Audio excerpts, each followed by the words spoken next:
to the one who carried the blood, the memory, and the light. Thank you for giving me life, love, and the legacy I now walk in. Your strength lives in every ritual, every word, every flame I light. I love you, always. Holy and sacred one, I come before you as a child of the root and the wad. Guide me through shadow to the dawn of remembrance. May I walk forward with the courage of all who came before me, and may their light remain in my breath, in my song, in my becoming. Let the memory of their footsteps steady mine. Let the fire they carried illuminate the path yet unknown. It burns through every night. Call it memory, call it true.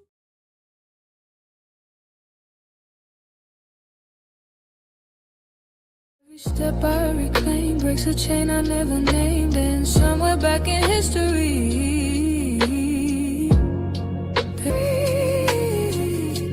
Set them free. Through me.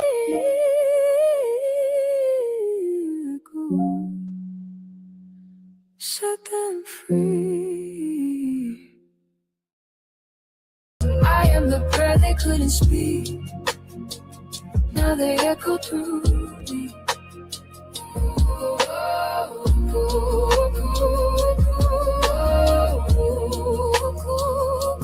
Set them free. Set them free. Through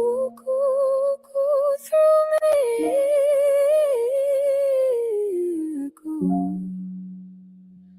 Set them free.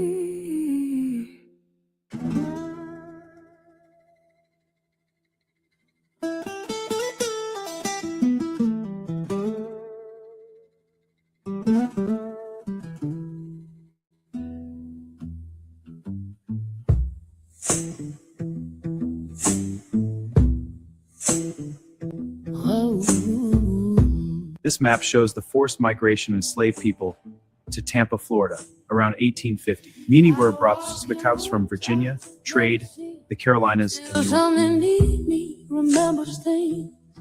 and Welcome to the Gateway to the Ancestors, Episode 9.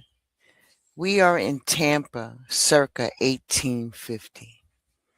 Tampa is not Miami.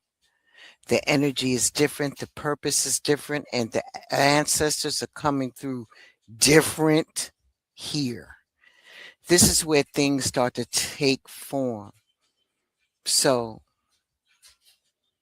let's lock in.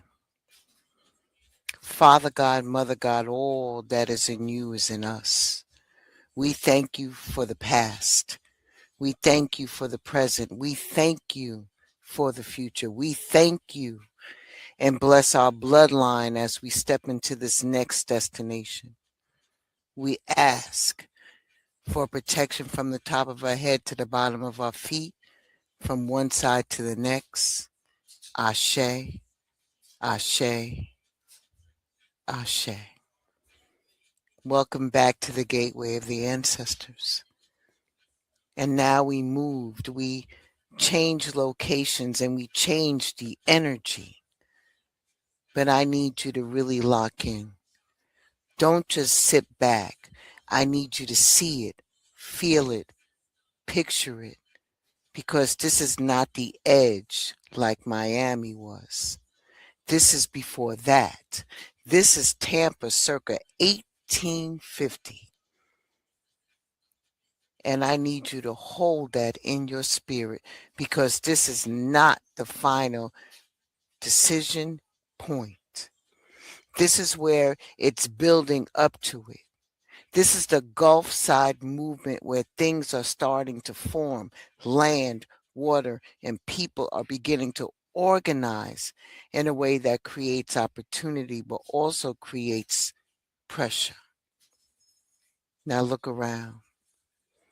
You got docks, you got ships, you got goods moving, you got people working, building, trading, trying to establish something that can last. And our ancestors, the ones moving through Florida at this time, they are here too. Not settled or fully secure, but active, figuring things out, connecting, watching how things move, learning how to position themselves in a place where something can grow. That's a whole different tier. It's not about escape. This is about preparation, understanding how to move in a world that is still trying to control you while you're trying to create something for yourself. I need you to feel that. This is people working, thinking, adjusting, trying to build something while knowing it can change at any moment. That's what makes this place important. What happened here leads into what experienced in Miami. This is the setup, the groundwork, where the movement starts to turn into something real. As you stand here, understand that this is part of the journey, not the end of it, but a necessary piece of it. Ashe. Thank you, ancestors. Tampa and our ancestors didn't just show up here. They were brought here through specific routes, many coming from places like Virginia, the Carolinas, and Georgia. Moved down through the slave trade as Florida started developing under U.S. control. And others were already moving through Florida itself. Seminoles and Black Seminoles, communities before being pushed or relocated as the region changed. So what you have here in Tampa around 1850 is a growing coastal area where ships are coming in, goods are being moved, and labor is being used to keep that going, whether that's working near the docks, cutting wood, handling cattle, or supporting trade that connects all the way to places like Cuba. So this is not isolated. This is a part of something bigger. Our ancestors, when they got here, they didn't come empty-handed. They brought real life skills and ways of living with them. I'm talking about knowing how to grow food in tough conditions, knowing how to fish, how to move through water, how to build with wood and what's around you, how to fix things with your hands, but also how to read people and how to know when to speak and when to be quiet and how to pass messages without drawing attention and how to protect each other without making it obvious. Spiritually, this wasn't just belief. This is how they stayed grounded, praying, calling on the divine, honoring ancestors, even if it had to be done low key, singing, humming, using rhythm and sound as a way to release and communicate, holding on to pieces of African traditions mixed with what they were forced into, creating something that kept them centered when everything around them was trying to break them.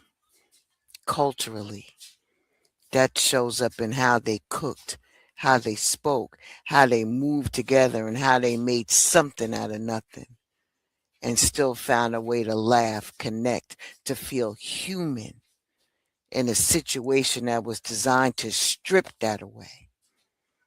When I say they were learning how to move within a system while building something underneath it, what that really means is that they were doing what they had to do on the surface, working, following orders, being where they were expected to be. But underneath that, they were paying attention, learning roots, learning who could be trusted, learning how things move, saving what little they could. building relationships, creating a very closed and quiet support system, looking out for each other, and preparing in small ways for something bigger. The risk in all of that was real, because one wrong move, one person saying the wrong thing, one misstep could cost everything. Punishment, separation, worse. So when I say positioning themselves, I mean they were thinking ahead, figuring out how to be in the right place at the right time, how to stay out of danger while still finding ways to move forward, how to survive, but not lose sight of tomorrow. When you stand here, you're not just looking at land and water. You're looking at a place where our ancestors were working, watching, learning, and quietly preparing, using everything that they had, seen and unseen, to make it through and set up what comes next. Ashe. Like I've been calling memory, call it truth, but it don't feel new. They don't knock, they just arrive in every breath that keeps me alive. I'm not walking alone. I think that keeps me alive. I'm not walking alone. In 1850, enslaved people were moved through the growing slave trade in Tampa as Florida developed under U.S. control. They labored on docks, they were pushed and relocated. So what you have here in Tampa around 1850 is a growing coastal area where ships are coming in, goods are being moved, and labor is being used to keep that going. Whether it's that let's move. Mine, I am the voice they couldn't be. Now they echo through me. This is where people are getting themselves together, mentally, physically, spiritually, because they already know what kind of world they're in. This is not guessing, this is calculated living, because their life depended on it. When you really take all of that in, not just the history, but where you're standing right now, you stop just hearing it and you start recognizing what's actually here. Because this land does not feel rushed. It feels focused, like people who already understood what was at stake and knew that they had to move a certain way in order to make it through. This is not the edge energy like Miami, where everything comes down to one big choice. This is before that. This is where the people are getting themselves together mentally, physically, spiritually, because they already know what kind of world that they're in. And they know that they can't afford to be moved careless at all. And what comes through here is awareness, real awareness, people paying attention to everything.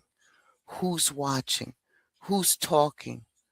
Who can be trusted? What time things happen? How things move during the day versus at night? This is not guessing. This is calculated living.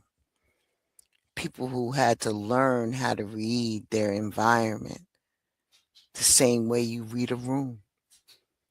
Their life depended on it. You can pick that up here. It's controlled. It's people holding themselves together while everything is trying to test that. There's also a level of discipline, not forced but chosen, because they understood if they didn't stay sharp or aware, things can go left real quick. So you feel people staying ready, staying prepared, not panicking, but locked in, doing what needs to be done, period. underneath all of that, there's a connection. People looking out for each other in small ways, quick conversations, shared looks, small acts that mean everything, because that's how they had to make it through. Not alone, but together. That's in this land as well. So when you stand here, you're not just picking up an effort, you're picking up intention. People were preparing themselves for what was coming next and how it would show up. That's why this place matters. This is where the mindset is built. This is where the awareness was sharpened and the groundwork is being laid before everything else unfolds. And when you really connect to that, you start to recognize the energy in your own life. Those are the moments where you know you need to tighten up, pay attention, and move smarter, but intentional, because what you're stepping into next requires a different version of you. Ashe, ashe. Let's take a little break right here. I'll be right back after this message.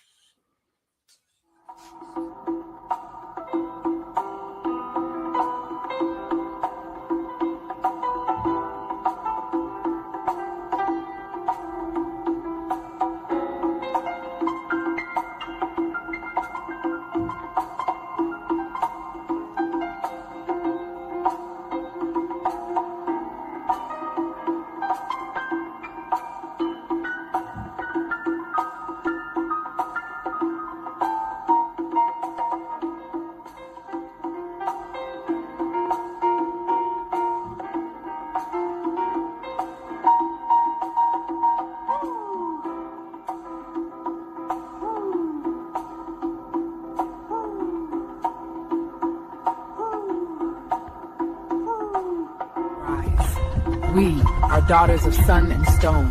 The desert carries our names, the wind our stories. Every step we take presses the memory of our mothers into the earth. We walk forward, not as shadows of a broken past, but as the dawn itself. Each grain of sand remembers our courage. Each star above answers our call. In the hush between lives and new dreams, had it been waste, in the time conscious of church. We in the sand house and release them to the sky, and the sky remembers. When the first light finds us, it will find us moving forward. Each step is a claim, each breath a promise. The lands remember our mothers, our grandmothers. We are the daughters of Nubia and of Egypt. You are us.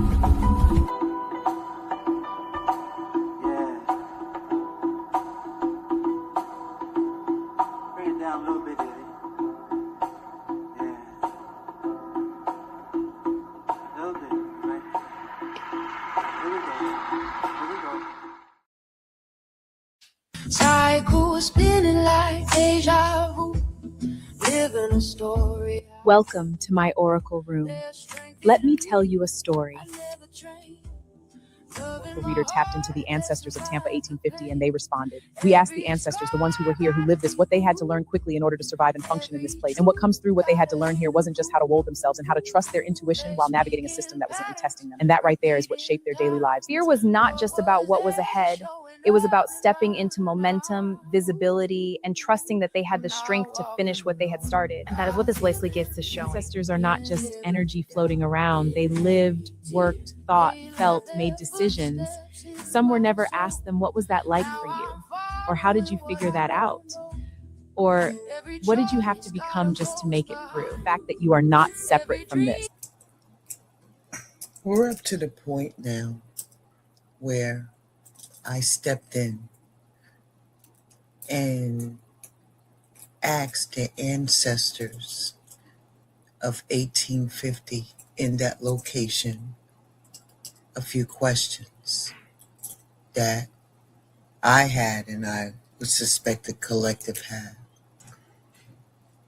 I want to give them homage and thank them for stepping through to allow me to be the vessel as where they spoke to you through me. Ashe? All right.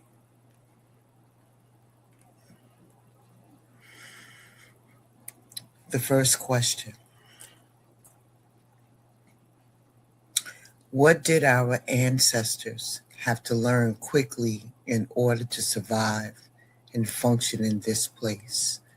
What shaped their daily lives? We asked the ancestors, the one who were here, who lived this, who had to figure it out in real time, what they had to learn quickly in order to survive and function in this place. And what comes through first is structure, order, leadership. And that makes sense. Because when you brought into a place like this, where everything is moving, where work is constant, where expectations are being placed on you, and you don't have the luxury of being scattered. You don't have to get organized. You have to understand how things operate and who's in charge and how decisions are made and how to move within that without losing yourself.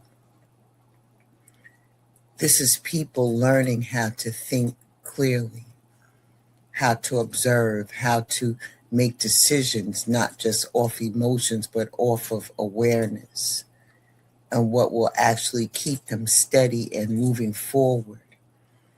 This is also where leadership starts to show up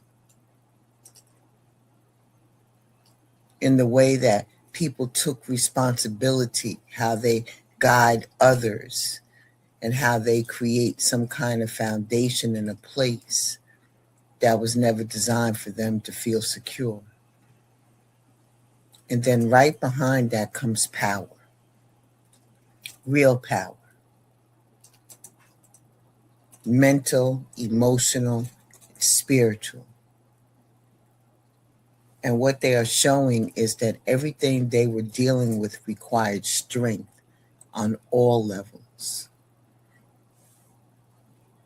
The strength where you have to hold yourself together from those around you who are trying to break you down. The strength where you learn from every mistake, every setback, every moment that doesn't go your way. And instead of folding, you adjust, you learn, you build yourself up.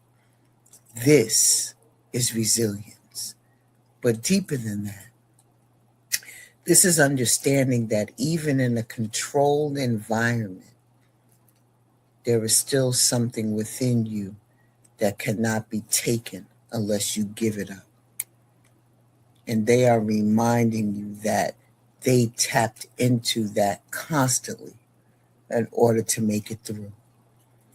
And then comes intuition, wisdom, patience. And this is where it gets deeper. Not everything they did was visible. Not every action. A lot of it was knowing when not to move, knowing when to wait, and knowing when to listen, when to observe, when to trust that inner voice that told them what was safe and what wasn't. This is people who had to be spiritually aware, and they couldn't express that in the open.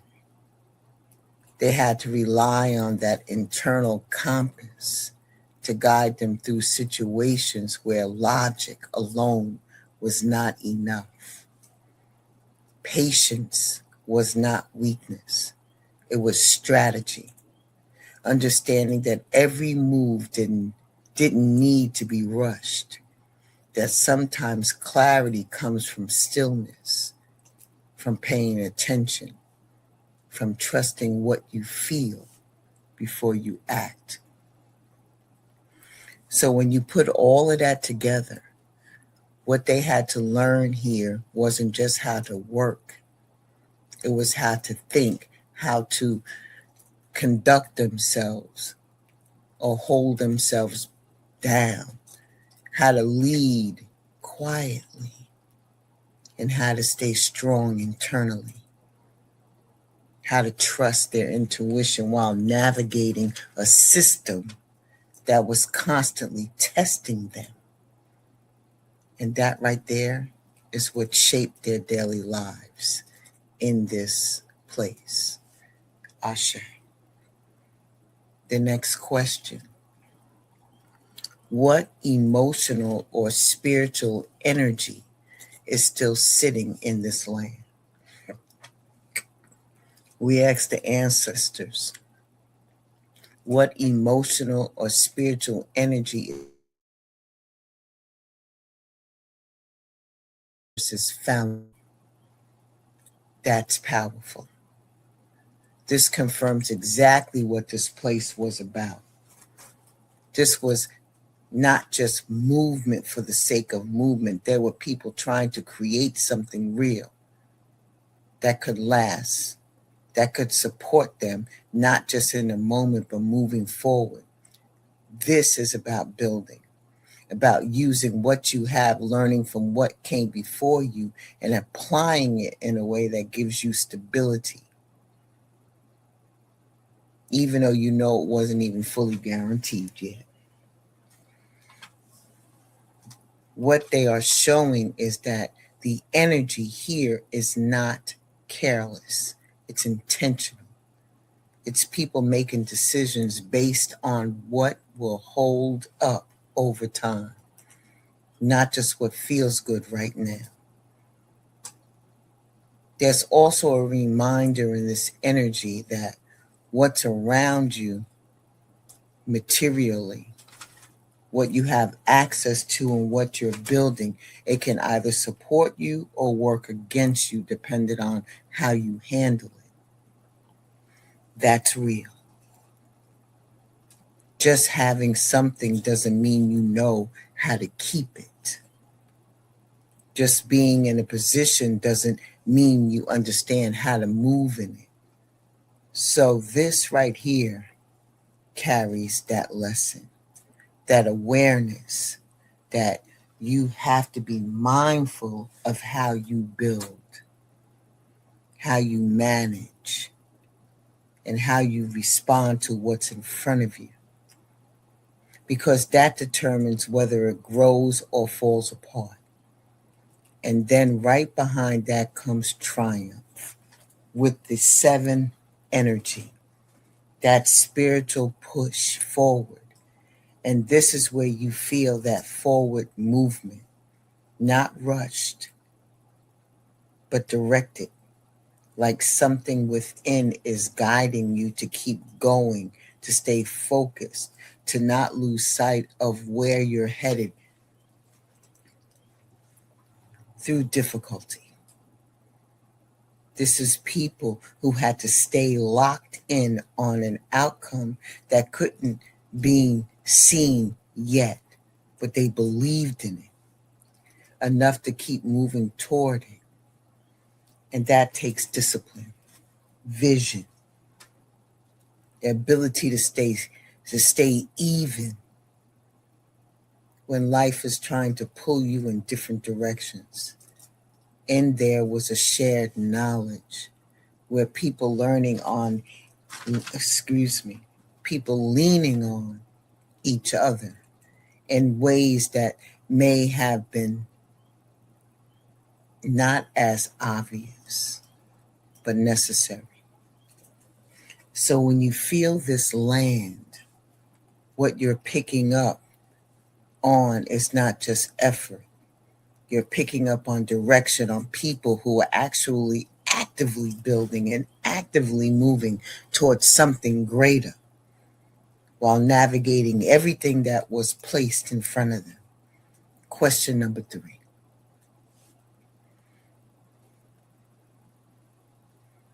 What is this place activating in the bloodline when it comes to movement and decision?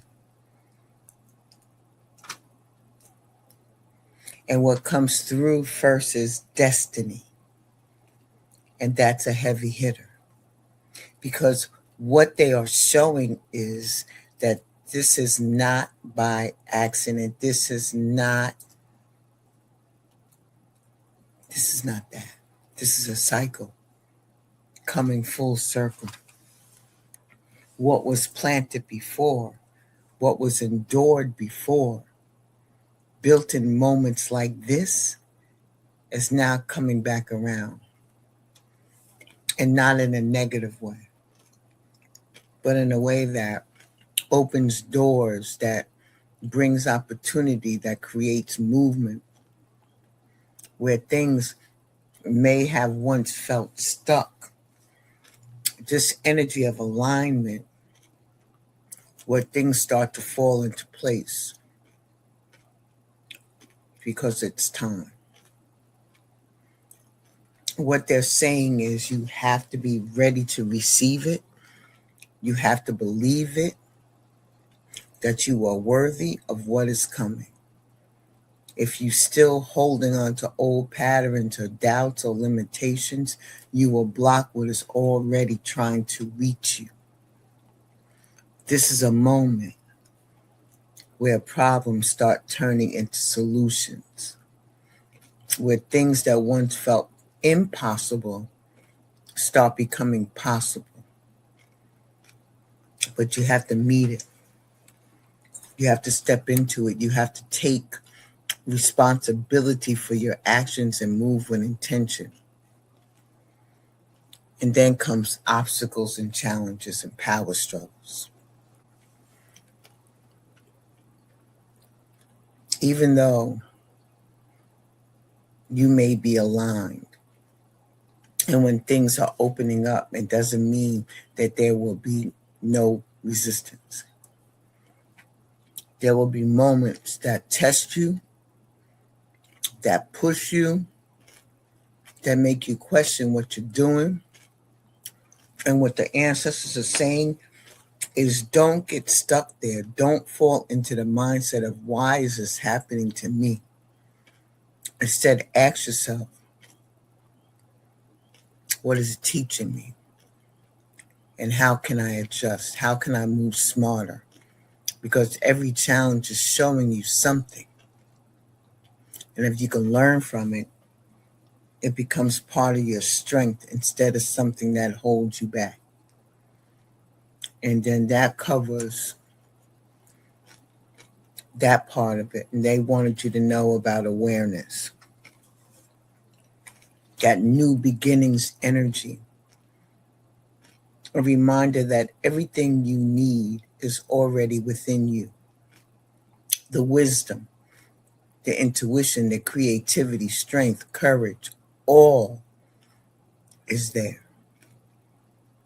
And when you tap into that fully, you stop looking outside of yourself for answers that you already carry. This is about stepping into your power, grounded, knowing that you have the ability to create change in your life, to change direction when needed, and to move with clarity.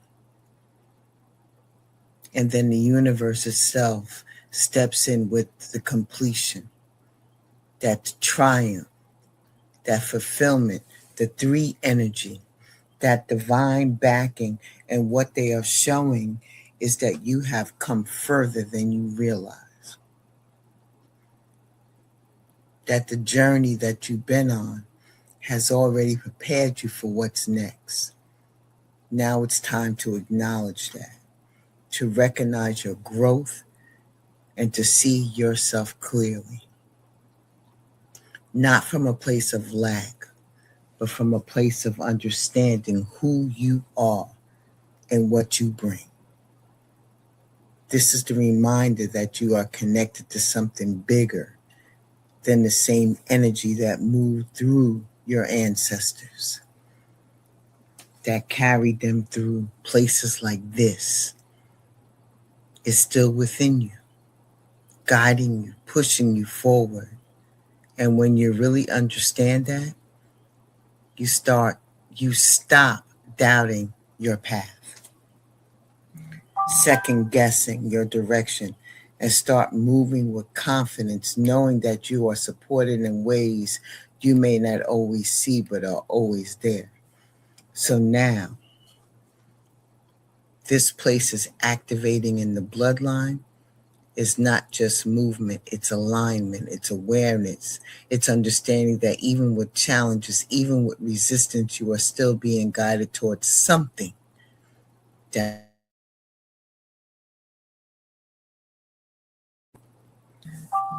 I'll be right back for the rest of the questions that I asked the ancestors.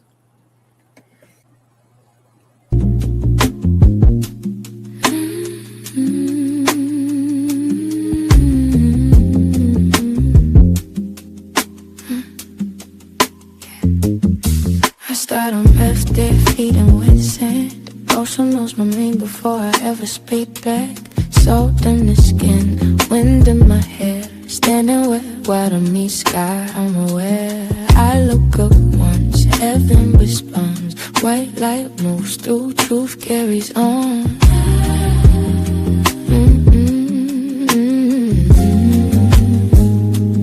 Had to walk alone, never did. Body and clothes keeps me for what I skill. He don't say much, just stands his ground. Every near miss, he was around. I'd only pray to touch her benign. I carry it all. I carry it fine. And the last question. What fear had to be faced before taking the next step? Speed and readiness. And that's powerful, because what they are showing is that the moment eventually comes where everything starts moving at once, where delays end, what you've been waiting on starts to show up. We asked the ancestor what fear had to be faced. And they said, movement. And that can be just as overwhelming as it is exciting. Because now it's about wondering. It's not about wondering anymore. It's now about acting. It's not about stepping into something that is finally opening up.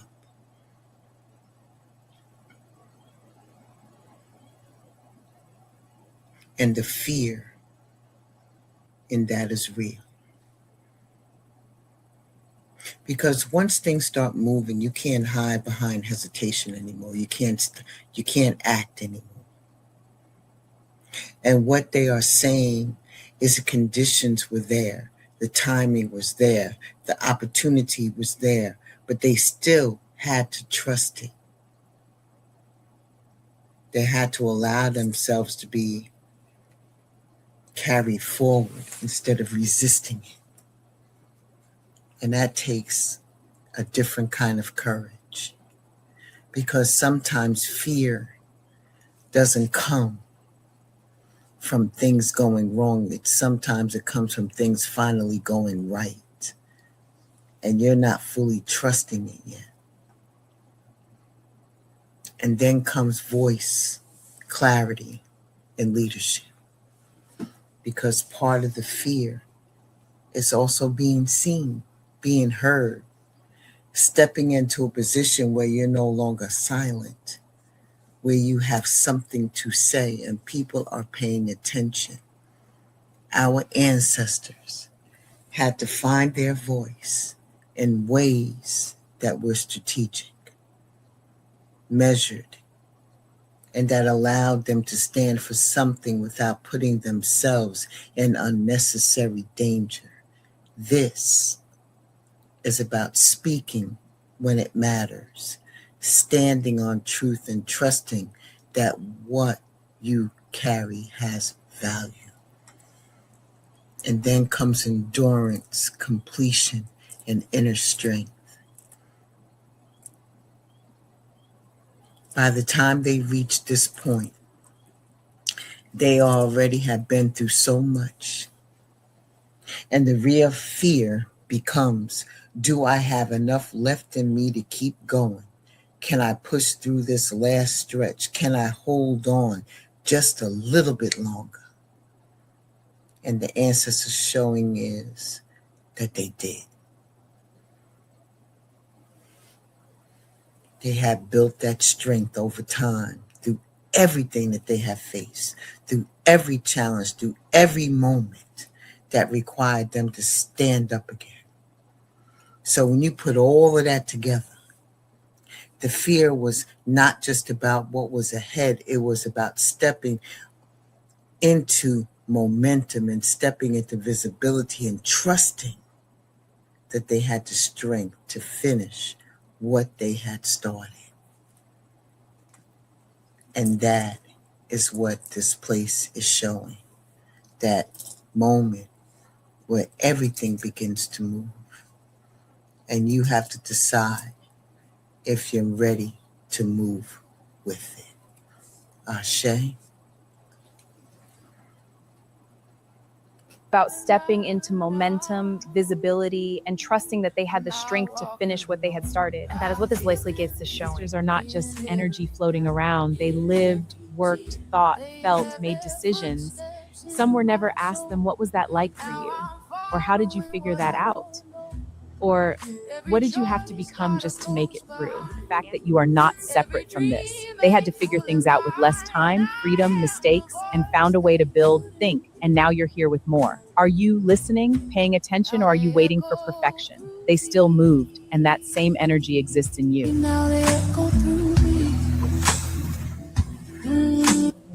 Thank you.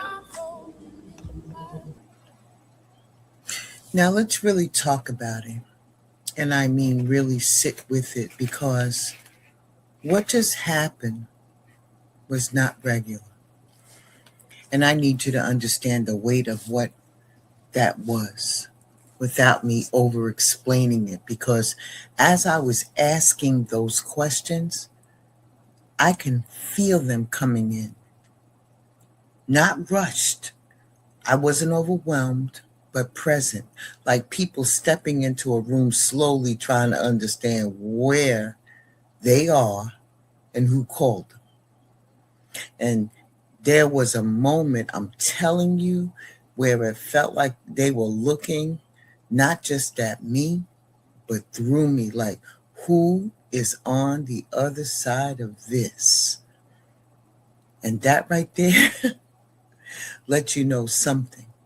Because that means they are aware, they are conscious, they are not just energy floating around. These are ancestors, people who lived, who worked, who thought, who felt, who made decisions in places like this. And for a lot of them, nobody ever asked them anything. Nobody ever stopped and said, what was that like for you? Or how did you figure that out? Or what did you have to become just to make it through? So when those questions were asked, there was a pause, not confusion, but recognition. Like they were adjusting to being acknowledged in a way that maybe didn't happen for them when they were living. And once that settled, the answers came through with clarity that you can't fake, no hesitation, no second guessing, just direct. Like they already knew exactly what needed to be said. And that's the part I need you to catch. Because that means this connection is real. This is not imagination. This is not performance. This is participation. This is you. as a descendant standing in a place where your bloodline already stood, asking questions that reach back into lived experience and getting answers that come forward through you in real time. And I'm going to say this too. There's something very human in how they came through, because there was no rush to impress, no need to sound a certain way. It was just truth. And that innocence in it, that straightforwardness, that's what makes it hit, because it reminds you that they were people before they were ancestors, and now they are both at the same time. And you are connected to that, whether you acknowledge it or not. And that's why this part matters, because it's not just about what they said, it's about the fact that they responded at all. They showed up, that they engaged, and they had some of you listening to this right now. You feel that in your body, you feel that in the change, that quiet recognition that is just deeper than just history. This is relationship. This is communication. This is lineage being activated in a way that doesn't always happen. So now it comes back to you in a real way. Not in a motivational way, not in a surface level, apply this to your life, but in a grounded question, because you just witnessed what it looks like to reach back and be answered. So what you are doing with that access, what you are doing with that awareness, and what you're doing with that fact is that you are not separate from this, because they had to figure things out with less time, less freedom, and less room to make mistakes, and still found a way to build, to think, and to move with intention. And now you're here with more space, more awareness, more ability to choose. So where are you placing yourself in that? Are you listening when something in you speaks up, or are you brushing it off? Are you paying attention when it's time to move, or are you waiting for everything to feel perfect? Because what you just witnessed is that they didn't always have the luxury, but they still moved, and not recklessly, but intentionally, and the same kind of knowing exists in you right now. So don't just walk away from this like it was information, because it wasn't. It was an interaction. It was presence. It was ancestors meeting descendants in real time. And that is not something to take lightly. Ashe. Ashe.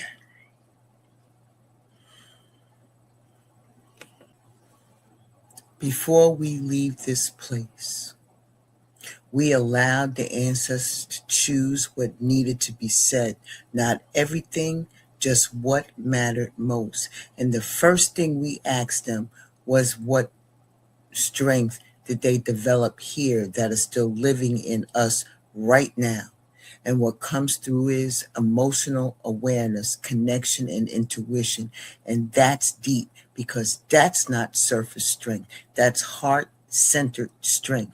That is the ability to feel, to connect, and to recognize what's real and what's not. When everything around you is still trying to confuse you. And they're showing you that even in a place like this, where things were structured, controlled, and demanding, they still held on to their ability to feel, to build relationships, and to trust what was moving inside of them. And that's what carried them, not just physically, but emotionally and spiritually. And that same sensitivity, that same intuition, that same openness to connection, that lives in you now, even if you don't always honor it. Then we asked, what do they want us to understand about preparation before stepping into what's next? And they brought in the moon. And that tells you everything, because preparation is not just action. It's not just planning. It's not just getting into things in order on the outside. It's about trusting what you feel when you don't have all the answers yet. Listening when things are not fully clear. And about paying attention to what's being revealed to you in those moments in your thoughts, in your dreams, that tell you it's time to adjust, to move, to reconsider, and not let fear take over just because you can't see everything all at the same time. And that's what people struggle with. You want full clarity before you move, and what they are showing you is that clarity comes as you move, not before. And preparation is learning how to trust yourself in that space. The last thing we asked them is, how do we stay connected to them even after we leave this location? And what comes through is memory, love, emotional connection. That's powerful. They're not asking you to go searching outside of yourself. They're reminding you that the connection is already there in your memories, your feelings, your moments where something is familiar comes up and you don't even know why. The people who cross your path, the emotions that feel deeper than the moment that you're in. They're saying, don't get stuck in the past, but don't ignore it either. Because there are lessons. There is love, guidance in those recollections that can support you right now. And when you allow yourself to feel that without pushing it away, that's how the connection stays alive. So take what resonates, leave what doesn't, and understand this was not just a visit. This was an exchange. This was the ancestors speaking through time to reach you exactly where you are, and know that you heard them. The only question left is, what are you going to do with it? Ashe? All right. Next stop, Pensacola, circa 1840. Thank you for coming through the gateway of the ancestors with me in episode 9, Tampa, circa 1850. Travel agent, and I hope you got something out of it. I really do. See you next time on the gateway to the ancestors. Ashe and deep bow to you. Gratitude, ancestors, for always coming through. May you keep enlightening us and travel with us to our next destination and the last destination in Florida before we move on to the next state. Gratitude, gratitude, gratitude.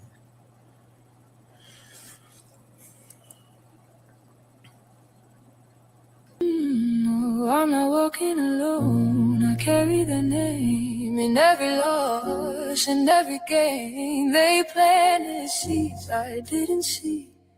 Now they rising up through me. Every tear got a sacred wire. Every fall got 1,000 tries. I am the prayer they couldn't speak. Now they echo through me.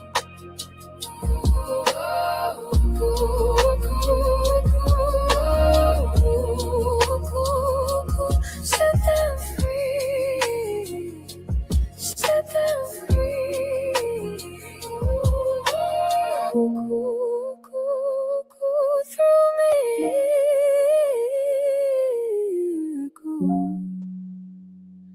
Set them free.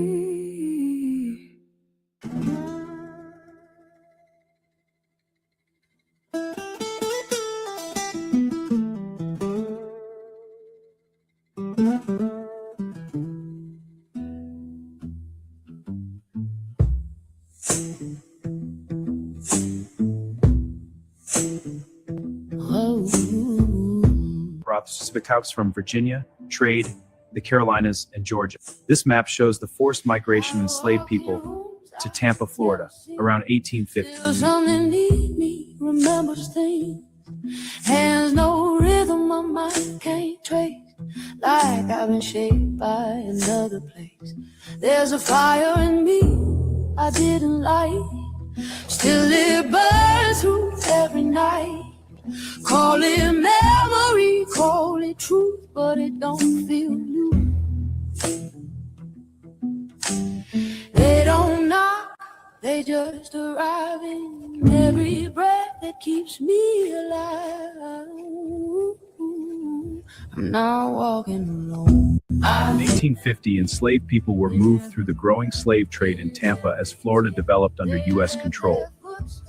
They labored on docks, they were pushed and relocated. So what you have here in Tampa around 1850 is a growing coastal area where ships are coming in, goods are being moved, and labor is being used to keep that going. Whether it's that left move. I am the voice they couldn't be.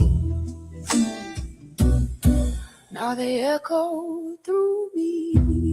This is where people are getting themselves together, mentally, physically, spiritually, because they already know what kind of world they're in. This is not guessing, this is calculated living, because their life depended on I carry what I don't mean. Cycle spinning like deja vu. Living a story. Welcome to my oracle room. Let me tell you a story. The reader tapped into the ancestors of Tampa 1850 and they responded. We asked the ancestors, the ones who were here, who lived this, what they had to learn quickly in order to survive and function in this place. And what comes through what they had to learn here wasn't just how to mold themselves and how to trust their intuition while navigating a system that wasn't testing them. And that right there is what shaped their daily lives. Fear was not just about what was ahead. It was about stepping into momentum, visibility, and trusting that they had the strength to finish what they had started. And that is what this Lacey gives us showing. Ancestors are not just energy floating around. They lived, worked, thought, felt, made decisions. Some were never asked them, what was that like for you? Or how did you figure that out? Or what did you have to become just to make it through? The fact that you are not separate from this. They had to figure things out with less time, freedom, mistakes, and found a way to build, think, and now you're here with more. Are you listening, paying attention, or are you waiting for perfection? They still moved, and that same energy exists in you. Now they echo through me. Thank you. Next stop on our journey through the gateway of the ancestors is Pensacola, circa 1840. This harbor was their lifeline, connecting them to the world. Before roads, before highways, before names changed, this land already knew who was walking it. This wasn't a trip, this was a crossing. Every step carried more than a body, it carried decisions. You weren't walking alone, even when it looked like it. Some parts you walk, some parts carry you, but all of it counts. Reaching the place didn't end the journey. It just proved you made it through the last one. Before roads, before highways, before names changed, this land already knew who was walking it. Thank you for traveling with us today.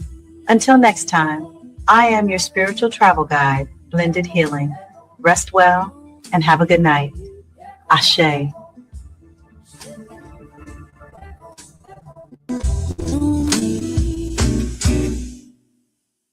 Set them free.